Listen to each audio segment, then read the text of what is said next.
Hello students, पिछले lecture को ही continue करते हैं अपन और उसी टॉपिक को आगे बढ़ाते हुए अपन इस टॉपिक को ऐसे चलते हैं कि एक कम्युनिटी जो है उसका जो स्ट्रक्चर है, उसकी जो संरचना है, उसको निर्मित करने वाले जो घटक होते हैं वो अलग अलग होते हैं। जिनमें प्रमुख रूप से अगर अपन एक फॉरेस्ट इकोसिस्टम की बात करें तो उसमें हर्ब्स हैं, श्रब्स हैं और ट्रीज हैं।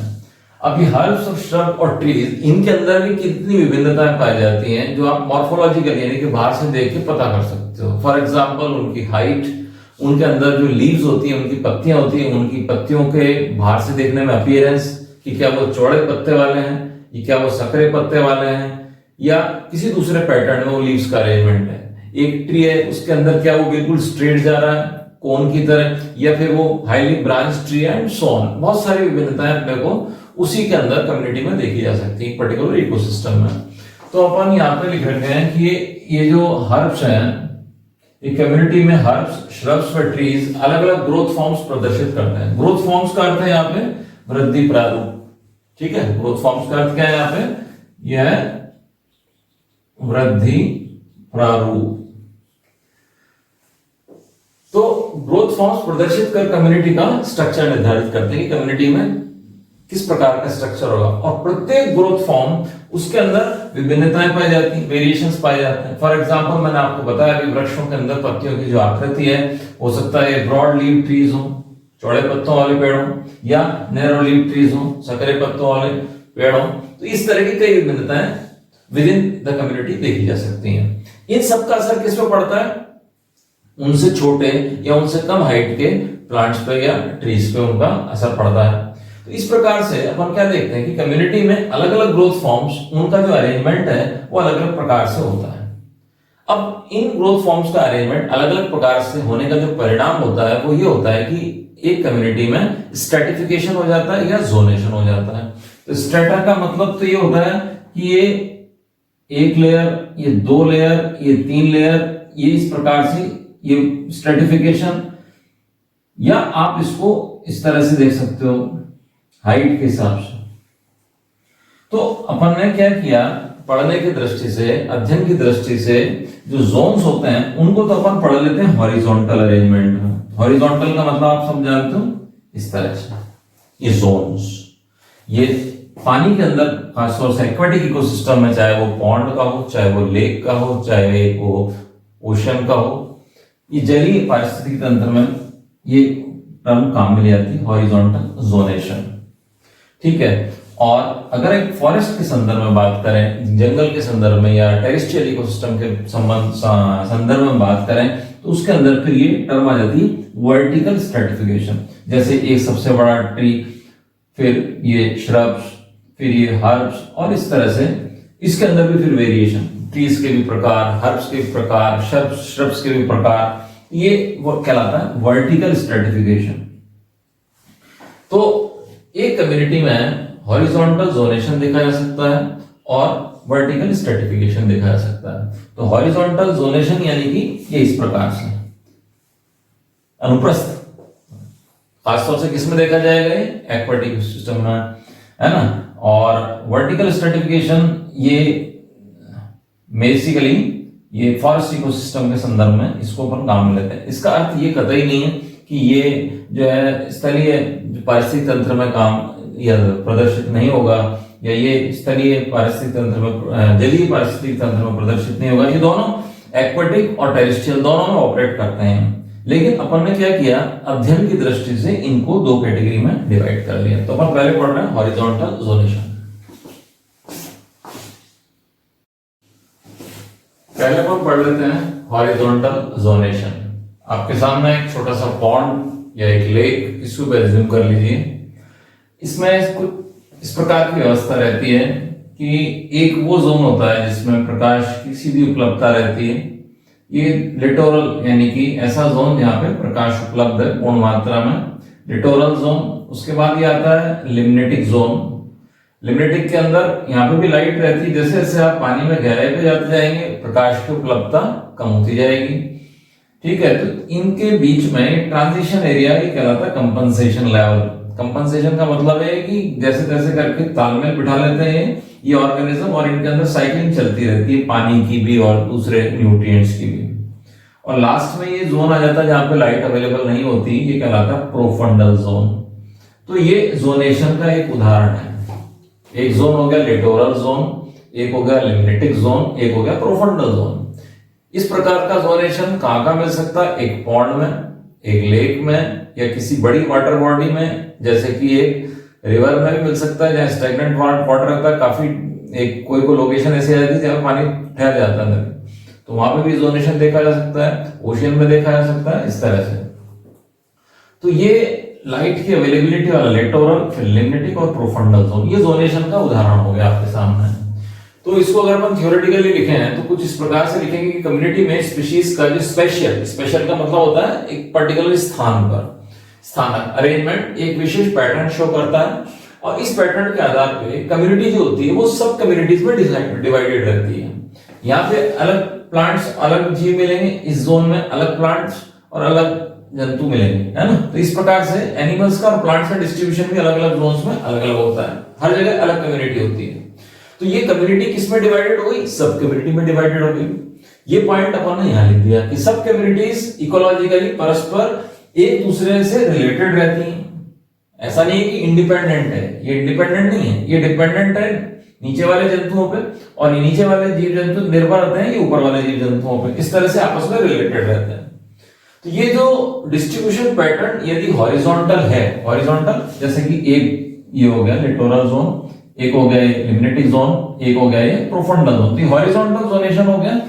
तो ये तीन जोन इसके अंदर स्पष्ट रूप से उपस्थित है, जैसा कि आपको इसमें नजर आ रहा है, लिटोरल, लिम्नेटिक तथा प्रोफंडल जोन। ये आपको एक वाटर बॉडी में देखने को मिल जाएगा, फॉर एग्जांपल एक पॉन्ड, एक लेक या एक ओशन, इस तरह से। ठीक है, इसी को कंटिन्यू करते हैं आगे। जैसा कि अपन देख रहे हैं ये फ्रेश वाटर इकोसिस्टम, जैसे एक पॉन्ड है, एक लेक है, उसके अंदर जो तीन जोन्स हैं, लिटोरल, उसके बाद लिम्नेटिक, या दोनों कहलाते हैं फोटिक जोन। फोटिक मतलब जहां पे लाइट की पेनिट्रेशन होती है। उसके बाद जो गहराई में आता है वो आता है प्रोफंडल जोन या एफोटिक जोन या डीप वाटर, जहां पे लाइट की अवेलेबिलिटी कम होती है। अब यहाँ पर जो बात गौर करने की है वो ये है कि हर जोन में अपना खुद का एक अपना सिस्टम होता है। उसके अंतर्गत वहां की वेजिटेशन, वहां का जो फौना है, यहाँ की जीव जंतु है, वो स्पेसिफिक होता है और डिपेंड करता है कौन सा हैबिटेट है। उसमें सारे आ गए इनवर्टिब्रेट्स, वर्टिब्रेट एनिमल्स और एक्वेटिक प्लांट्स। ठीक है, तो प्रत्येक जोन में अपना अलग डिफरेंट टाइप का फौना और फ्लोरा उपस्थित होता है। ये बात हो रही है किसकी? Horizontal zonation. अब अपन उसका दूसरा उदाहरण देखें, जैसे अपन ने पानी की बात की, अगर अभी एक और देख लेंगे ओशियन का, इसके बाद में संभव, तो एक मान लीजिए एक लैंडस्केप इस तरह का है कि उस लैंडस्केप में हाइट जो है वो ग्रेजुअली इंक्रीज हो रही है ना। समुद्र तल से ऊंचाई ये फीट का निशान है, 2000 फीट, 3000 फीट, 5000 फीट, और इस तरह से ये हाइट बढ़ती बढ़ती 13,000 फीट तक हो जाती है। तो अपन यहाँ पर क्या देखते हैं कि हॉरिजॉन्टल वेजिटेशन जोन जो है, ये बेसिकली ये एक अमेरिका का एक टिपिकल बुक से लिया हुआ है। वहां पे अमेरिका के अंदर जो खासतौर से वेस्टर्न नॉर्थ अमेरिका जो है, वहां के एक बड़े एरिया का, बड़े क्षेत्रफल का अपन ने आकलन किया। तो वहां पे क्या पाया कि अलग अलग हाइट पे अलग अलग प्रकार के ट्रीज उपस्थित होते हैं, अलग अलग तरह का बायोम है। अब जैसे ये सबसे कम हाइट में डेजर्ट बायोम है, इसमें 2 जोन्स हैं। ऐसे ग्रासलैंड बायोम है, बायोम का मतलब एक बहुत बड़ा एरिया जिसका अपना खुद का एक कह सकते हैं ना डोमिनेंस होता है। बायोम इकोसिस्टम एक बड़ा इकोसिस्टम है। ग्रासलैंड बायोम, घास के बड़े बड़े मैदान है, वहां पे 3 जोन्स हैं। इस तरह से और ऊंचाई पे जाइएगा तो कोनिफर फॉरेस्ट, कोनिफर फॉरेस्ट मतलब इस प्रकार के वृक्ष जिनकी आकृति कोन की तरह है, ये कोनिफर फॉरेस्ट, यहाँ पे 2 जोन्स हैं। उसके बाद एक और कोनिफर फॉरेस्ट, ये यहाँ पे ट्रीज के नाम लिख रखे हैं। ये वो वाले वृक्ष हैं जो इस जोन में पाए जाते हैं, ये वो वाले वृक्ष हैं फिर और पाइन जो कि इस जोन में पाए जाते हैं। 9005 हाइट देखिए कितनी ज्यादा हाइट पर है, 4 जोन्स हैं। और ये है टोंड्रा, यहाँ पे सेज ग्रास जोन आ जाता है। तो जितनी हाइट जैसे जैसे बढ़ती जाएगी, हर हाइट का अपना एक अलग फीचर है, और उस अलग फीचर होने की वजह से जो है वहां का जो इकोसिस्टम है, वहां की जो लोकल प्रोडक्टिविटी है और जो दूसरे इकोलॉजिकल पैरामीटर्स हैं वो हर जोन में डिफरेंट होते हैं, अलग होते हैं। ये है जोनेशन। तो मैंने यहाँ पे लिख रखा है माउंटेन्स पर उपस्थित वेजिटेशन यानी कि वनस्पति में अल्टीट्यूड और दूसरा है लैटिट्यूड। अल्टीट्यूड और लैटिट्यूड ये पृथ्वी के संदर्भ में टर्म्स काम में ली जाती है, जिनको आपको पता है। एक होती है जो है ध्रुवों से दूरी, उस संदर्भ में अल्टीट्यूड और लैटिट्यूड, और उसके अकॉर्डिंगली जो क्लाइमेटिक चेंजेस होते हैं, पर्यावरणीय परिवर्तन होते हैं, उनके अनुसार वेजिटेशन में भी चेंजेस पाए जाते हैं। यह है जोनेशन जो है वो उसका एक टिपिकल एग्जांपल है जो मैंने बोर्ड पे आपके लिए ड्रॉ किया। हाइट के अकॉर्डिंगली अलग अलग बायोम्स हैं और हर बायोम में अपना एक अलग जो है वो नंबर ऑफ जोन्स है। किसी में 2 जोन्स है, किसी में 3 जोन्स है, फिर 2 जोन, फिर 4 जोन, फिर एक और जोन आ गया। तो ये हाइट बढ़ती गई और अकॉर्डिंगली उसके अंदर जो है वेजिटेशन में चेंजेस आते रहते हैं। जोनेशन का एक और एग्जांपल है हॉरिजॉन्टल जोनेशन इन ओशियन। एक ओशियन के अंदर अगर अपन देखें तो कई जोन्स होते हैं, अलग अलग एंगल से देखें तो ये जो आप देख रहे हैं ये हॉरिजॉन्टल जोनेशन है और ये है इसका वर्टिकल जोनेशन। इस तरह से तो एक ओशियन का वर्टिकल जोनेशन भी होता है, एक हॉरिजॉन्टल जोनेशन भी होता है। तो अपन अगर इसकी हॉरिजॉन्टल जोनेशन की बात करें तो अभी अपन ने देखा था एक फोर्टिक जोन है जहां पे लाइट अवेलेबल रहती है अप टू 200 मीटर्स की डेप्थ तक रहता है, 200 मीटर की गहराई तक। ये फोर्टिक जोन है, यहाँ पे प्रकाश की उपलब्धता रहती है। तो यहाँ पे जो शोर है, जो समुद्र का किनारा है, उसके अंदर आपको वेजिटेशन मिल जाएगी। ये कहलाता है नेरेटिक जोन, ठीक है। और ये लिटोरल जोन है, ये पूरा का पूरा ये लिटोरल जोन है। अब अगर अपन इसको हॉरिजॉन्टल जोन में देखें तो ये 2 क्षेत्रों में बंट गया। एक आ गया नेरेटिक जोन जहां पे पानी जो है उथल पुथल जो है वो कंपैरेटिवली थोड़ी सी कम रहती है। एक रहती है ओशियनिक जोन, इसके अंदर पानी की उथल पुथल ज्यादा रहती है, ठीक है। तो ये वाला एपिप्लेजिक, ये मीजोप्लेजिक, ये वाला जो रीजन है देखिए आप, टेम्परेचर यहाँ पे आते आते 10 डिग्री सेंटीग्रेड तक पहुंच जाता है। ये मीजोप्लेजिक जोन कहलाता है। ये रहता है अप टू 1000 मीटर या 1 किलोमीटर डेप्थ तक रहता है। उसके बाद रहता है बेंथीपेलाजिक जोन या एफोटिक जोन की स्टार्टिंग वही। इसके बाद में लेके चाहे जितनी गहराई हो, लाइट की अवेलेबिलिटी लगभग 0 रहती है, इसलिए नाम हो गया इसका aphotic zone. A means absent, 40 means light. Light की उपलब्धता यहाँ पे नहीं रहती, प्रकाश यहाँ पे उपलब्ध नहीं रहता। तो नेचुरल यहाँ पे फोटोसिंथेसिस जैसी गतिविधि नहीं होती। और यहाँ पे जो जंतु पाए जाते हैं उनका जो बॉडी होता है वो डॉर्सोवेंट्रली कंप्रेस्ड होता है, चपटा होता है। अतिरिक्त प्रेशर झेलने के लिए वो अनुकूलित रहता है। यहाँ पे जो विजुअल ऑर्गन्स हैं, जो देखने के अंग हैं या दूसरे संवेदी अंग हैं, वो बहुत ज्यादा विकसित नहीं होते या रिड्यूस हो जाते हैं। आइज जैसे रूडिमेंट्री, क्योंकि लाइट ही नहीं है तो आइज भी क्या करेंगे, है ना। तो दूसरे कई तरह के अनुकूलन जंतुओं में पाए जाते हैं जो गहराई में रहते हैं। अपन उनके बारे में बात नहीं करेंगे क्योंकि वो एक अलग टॉपिक हो जाएगा। बहरहाल अपन ये देखना चाहते हैं कि यहाँ पे आपको बेंथीपेलाजिक जोन से जैसे ही आप एबाइसल में जाओगे तो temperature further reduces to 4 degree centigrade, ठीक है। इससे ज्यादा कम टेम्परेचर यहाँ पे नहीं था। तो लाइफ यहाँ पे मिल जाती है, लाइफ यहाँ पे मिल जाती है, लाइफ यहाँ पे मिल जाती है और लाइफ यहाँ पे मिल जाती है। लाइफ सब जगह है, जीव जंतु आपको हर जोन में मिलेंगे, बस ये कि उनकी जो अवेलेबिलिटी है और उनकी जो वैरायटी है वो हर जगह डिफरेंट होती है, अलग होती है। अपन उसमें नहीं जाना चाहते फिलहाल, ठीक है। अब अगर अपन इसमें देखें तो एक तो बता दिया मैंने आपको फोर्टिक जोन, यहाँ पे लाइट की अवेलेबिलिटी। एक हो गया एफोटिक जोन 200 मीटर्स और बियॉन्ड दैट। और बियॉन्ड दैट कितना भी हो सकता है, जरूरी समुद्र में हर जगह गहराई जो है वो 10,000 मीटर या 10 किलोमीटर हो। ये ट्रैंक कहलाता है, इज नोन एज ट्रैंक, ठीक है। अब ये बात होगी टेम्परेचर की। अब इस वाले पानी की अगर हम बात करें तो इस वाले पानी के अंदर मैंने आपसे कहा कि जैसे ज्वार भाटा जो आता है, जो चंद्रमा की कलाओं के कारण आता है, उसके कारण से जो होने वाली उथल पुथल है वो आपको इस जोन में किनारे पर मिलती है, ठीक है। पानी का जो लेवल है वो यहाँ पे एक क्या कह सकते हैं, एक रिदम है, चंद्रमा की कलाओं के साथ वो घटता बढ़ता रहता है। अकॉर्डिंगली यहाँ पे उसी हिसाब से जीव जंतु पाए जाते हैं। अब समुद्र का किनारा ये 2 रूपों में हो सकता है, या तो हो सकती है वहां पर रेत, यहाँ पे हो सकती है रॉक्स। या तो क्या मिलेगी आपको किनारे पर, मिट्टी या मिलेगी चट्टानें। तो रॉक्स होंगी तो रॉक्स के अकॉर्डिंगली उसमें जो वेजिटेशन होती है वो यहाँ पे मिल सकती है, और मिट्टी है तो अकॉर्डिंगली उसके अंदर जो यहाँ पे वेजिटेशन होती है उसके मिलने की संभावना कंपैरेटिवली थोड़ी सी कम होती है, क्योंकि रॉक्स जो होती है वो एक स्थिर क्लाइमेटिक कंडीशन प्रोवाइड करती है एज कंपेयर टू सैंड। अब उसके नीचे जो रीजन है उसको अगर अपन वर्टिकल स्ट्रेटिफिकेशन, ये वर्टिकल है इस तरह से ये देखें तो ये जो एरिया है ये पूरा का पूरा इस सब लिटोरल जोन कहलाता है। इस तरह से एक तो अपन ने देख लिया ये एपिपेलाजिक, मीजोपेलाजिक, बेंथीपेलाजिक एंड एबाइसल। एक अपन ने देख रहे हैं ये वाला दिन, ये लिटोरल ये सब लिटोरल, और ये सरफेस है पूरी समुद्र की सतह, ये कहलाता है पेलाजिक। ये पूरा का पूरा पानी की सतह वाला एरिया ये पेलाजिक है। ठीक है, तो ये इस तरह से इसके ये अलग अलग जोन्स अपन देख रहे हैं, एक बेंथिक है, एक पेलाजिक है। बेंथिक का मतलब है पानी की गहराई में, देखना बेंथिक का रीजन कहां से कहां तक है ये, बाकी पूरा का पूरा ये पेलाजिक जल की सतह वाला एरिया, गहराई वाला क्षेत्र। इस तरह से ये हॉरिजॉन्टल जोनेशन समुद्र के अंदर देखा जा सकता है। एक ओशियनिक हैबिटेट को जब अपन स्टडी करते हैं तो उसके अंदर अलग अलग क्षेत्र, जैसे कि अपन ने पिछले लेक्चर में देखा, इनमें सबसे पहले अगर हम संक्षेप में वर्णन करना चालू करें तो ये है लिटोरल जोन। लिटोरल जोन यानी कि वह क्षेत्र जहाँ पे प्रकाश की उपलब्धता रहती है। ये समुद्र के किनारे का क्षेत्र है, जलीय आवास का किनारा होता है, कोस्टल एरिया होता है, और यहाँ की जो पहचान होती है ये निशान पाया जाता है क्योंकि ये किनारा है। मान लीजिए इस पे चट्टाने हैं, रॉक्स हैं, ये रॉक की सरफेस है, तो इस पे एक तो वो निशान होगा जहाँ पे पानी जब बिल्कुल एकदम चढ़ाव पर होता है उसका निशान रहता है, और नॉर्मली ये एरिया नॉर्मली खुला रहता है, जो कम समय अपन इसको डूबा हुआ पाते हैं, ओपन एरिया है ना। और उसके अलावा ये डूबा हुआ क्षेत्र रहता है जो पानी में डूबा रहता है, मीन्स जो हमेशा ही डूबा रहता है। लेकिन कई बार क्या होता है कि इससे भी नीचे पानी चला जाता है तो इसके भी निशान दिखने लग जाते हैं चट्टान पर।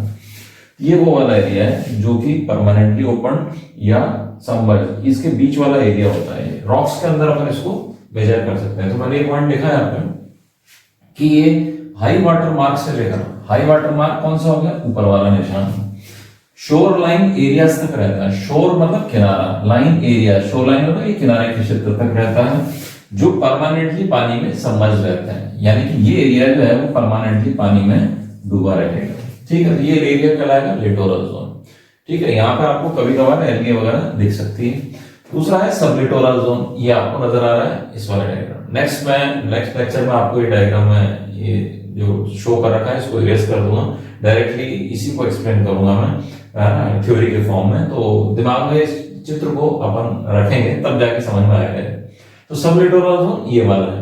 तो सब लिटोरल जोन के नीचे वाला एरिया है, लगभग 200 मीटर की गहराई तक है, और कॉन्टिनेंटल शेल्फ के नाम से भी इसको अपन जानते हैं। ठीक है, ये लिख रखा मैंने, सब लिटोरल या कॉन्टिनेंटल शेल्फ रीजन।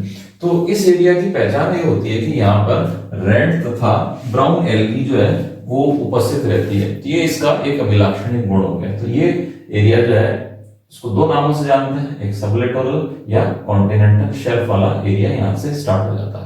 ठीक है, इसी को अपन आगे कंटिन्यू करते हैं। अपन इसको फर्दर स्टडी कर रहे थे, तो इसमें जो नेक्स्ट जो पार्ट था, सबसे पहले तो अपन देखा नेरेटिक जोन, सब लिटोरल जोन, और ये सारा अपन ने देखा। उसके बाद आ जाते हैं पेलाजिक। पेलाजिक का मतलब होता है समुद्र की सतह, पूरा जल। तो पेलाजिक में इसको अपन फर्दर डिवाइड कर देते हैं, एपीपेलाजिक, मीजोपेलाजिक, बेंथिपेलाजिक, एबाइसोपेलाजिक या एबाइसल, और फिर आता है हेडल जोन। ये 5 जोन्स हैं। ये समुद्र की सतह से लेके और जिसका जो डेप्थ का है, जो इसका फ्लोर है, वहां तक का एरिया आ जाता है। ठीक है ना। तो पार्ट ऑफ द ओपन सी अर्थात कोस्टल एरिया यानी कि किनारे का क्षेत्र या सी फ्लोर के अतिरिक्त, एक तो अपन ने वो जो पढ़ लिया उसके अतिरिक्त, और सी फ्लोर के अतिरिक्त, फ्लोर का मतलब है बिल्कुल ये वाली सतह है जिसमें पानी डायरेक्टली कांटेक्ट में है, उसके अतिरिक्त है। इसके हर समुद्र में तो ये 5 होते नहीं है, डिपेंड करता है कौन सा समुद्र है, उसमें अलग अलग जगह पर अलग अलग गहराइयां पाई जाती है। तो अकॉर्डिंगली अपन ने इसको मैक्सिमाइज करके ले लिया कि भाई कितने जोन हो सकते हैं, कितने जोन संभव हैं। ये 5 इसके पेलाजिक जोन के 5 सब जोन्स हैं। एपीपेलाजिक जहां पे सनलाइट आती है, मीजोपेलाजिक ये यहाँ पे कम सनलाइट आती है, ट्विलाइट यानी कि डिम लाइट वाला क्षेत्र है। फिर है बेंथिपेलाजिक जहां पे लगभग अंधेरा रहता है, और यहाँ पे पूरा ही अंधेरा रहता है।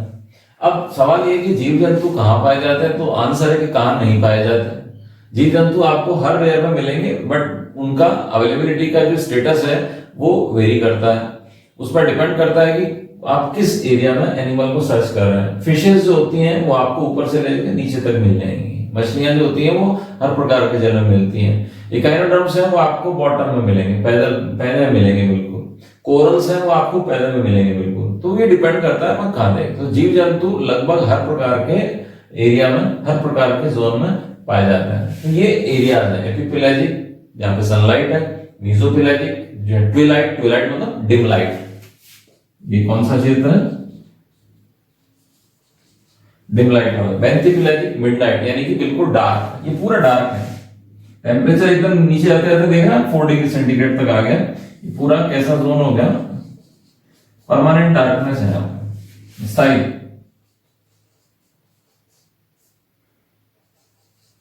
डार्कनेस है, रोशनी पहुंचती नहीं है, लेकिन जीव जंतु पाया जाता है। जैसे जैसे गहरे पे जाता है कि टेम्परेचर डाउन होता जाएगा। देखिए 10 डिग्री सेंटीग्रेड आ गया यहाँ पे 4 डिग्री सेंटीग्रेड और उसके बाद ही 4 ही रहता है। तो ये लास्ट वाला जो है ये कहलाता है हेडोपेलाजिक या हेडल जोन, ये ट्रैंक्स कहलाती हैं, ये सबसे ज्यादा गहरे क्षेत्र होते हैं। ठीक है।